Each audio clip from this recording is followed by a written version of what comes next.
요즘 날씨가 장난 아니죠. 30도는 기본인 것 같은데요. 예년처럼 장마가 올 시기이지만 아직 별다른 비 소식은 없는 것 같습니다. 이날 날씨는 낮 기온 33, 34도를 유지하더라고요. 사실 30도만 되어도 햇빛이 강렬해서 가만히 서 있기 힘든 상태입니다. 배달하면서 장시간 햇빛에 그대로 노출되기 때문에 피부가 금방 상할 수 있습니다. 반팔보다는 긴팔이나 팔토시를 착용하고 반바지만 입기도 힘들죠. 그래서 긴 바지를 입던지 레깅스에 반바지를 보통 입습니다. 얼굴에는 마스크만 사용하면 마스크가 커버하지 못하는 부분만 타기 때문에 바라클라바 같은 제품으로 얼굴을 커버해야 됩니다. 거기다 헬멧은 기본이죠. 더운 날씨에도 불구하고 이렇게 완전 무장을 해야 됩니다. 엄청 덥고 힘들지만 기상할증이 없으면 단가 변화가 없습니다. 그래서 요즘은 더 배달하기 힘듭니다. 에어컨 빵빵한 가게에서 조리대기 하는 시간이 반가울 때도 있습니다. 배민에는 폭염할증이라는 게 있습니다. 33도 되면 바로 배달은 1,000원, 구간 배달은 500원 할증됩니다. 측정 기준이 애매하다 보니까 할증이 늦게 될 때도 있고 안 될 때도 있습니다. 이날도 33도였는데 기상할증이 한동안 안 되더라고요. 이게 배차 기준이기 때문에 콜 수행하는 중에 기상할증 되는 건 의미 없거든요. 그 다음 콜부터 적용이 됩니다. 배민에 기상악화 제보하는 링크가 있습니다. 비가 오거나 날씨가 덥거나 하면 제보할 수 있는 링크가 있으니까 참고하셔서 제보해 주시면 됩니다. 얼마나 반영이 잘 될지는 모르겠지만 그래도 제보 안 하는 것보다 나을 거라 생각합니다. 고정 댓글에 기상악화 제보 접수 링크 남겨놓겠습니다. 여름에는 33도 이상 되는 날씨와 비가 오는 날이 많기 때문에 참고하셔서 잘 활용하셨으면 좋겠습니다. 제 마음 같아서는 30도 이상만 되어도 조금이나마 할증이 되었으면 하는 마음입니다. 여름이라 해가 떠있는 시간도 길어져서 저녁 피크에도 굉장히 덥습니다. 낮 시간대에는 말할 것도 없고요. 오토바이로 달리면 바람이 불어서 나을 것 같다고 생각하지만 온도 자체가 높으면 공기 자체가 뜨거워서 열풍기라고 생각하시면 됩니다. 저 같은 경우에는 많은 시간 배달을 하는 게 아니지만 진짜 이런 날씨에 긴 시간 배달하시는 분들 보면 대단하십니다.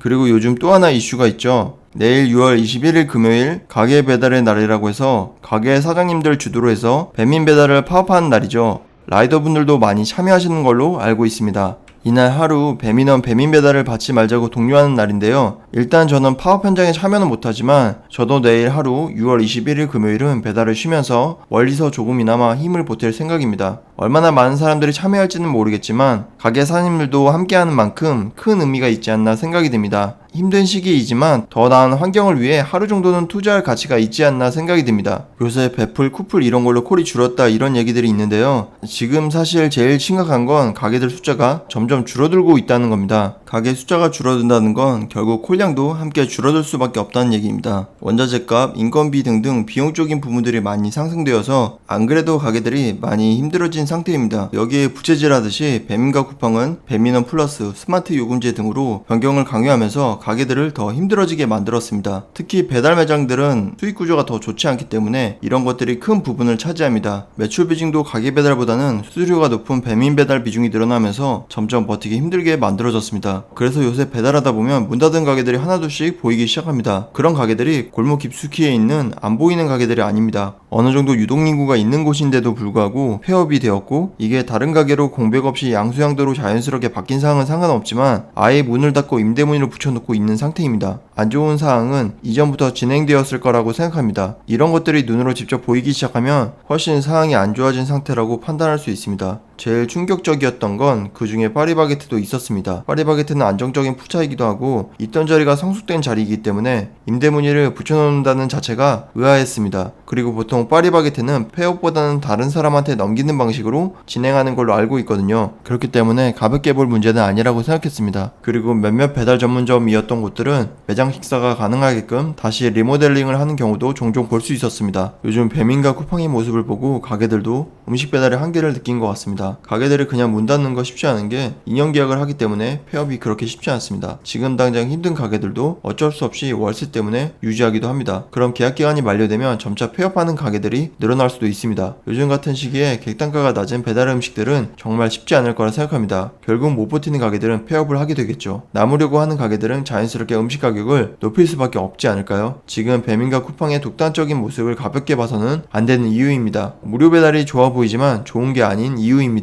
배민은 최근 포장 수수료 이슈, 기상 악화나 불가피한 상황에서 바로 배달이 알뜰 배달로 바뀔 수 있다는 이슈 등 현재로서는 이해하기 힘든 정책을 내놓았습니다. 자신들의 입맛에 맞게 바꾸려고 엄청 노력 중입니다. 쿠팡은 최근 공정거래위원회로부터 PB상품, 직매입 상품의 검색순위 알고리즘을 조작해서 과징금 1,400억을 부과받았습니다. 여기에 쿠팡은 이렇게 대응했습니다. 로켓 배송 상품을 자유롭게 추천하고 판매할 수 없다면 로켓 배송 서비스를 축소 중단할 거다 라고 말이죠. 현 시점에서 쿠팡의 로켓 배송 비중이 굉장히 큰 부분을 차지하고 있기 때문에 그 점을 가지고 공정거래위원회한테 협박을 한 겁니다. 만약 쿠팡 지도 점유율을 크게 가져간다면 지금 현재 쿠팡의 태도와 별반 다르지 않을 거라고 생각합니다. 그럼 왜 배민만 가지고 그러냐라고 할 수 있지만 쿠팡은 노조와 협상 자체를 안 한다고 합니다. 그리고 업계 1위인 배민이 변화하고 가게들이 지지한다면 쿠팡도 어쩔 수 없이 따라올 수밖에 없습니다. 당장 내일 하루 만에 변화될 수 없지만 배민에게 얘네들도 뭉칠 수 있구나 라고 보여준다면 그것만이라도 큰 의미가 있지 않을까 생각이 됩니다. 저처럼 현장에 가지 못해도 멀리서라도 많은 참여해 주셨으면 좋겠습니다.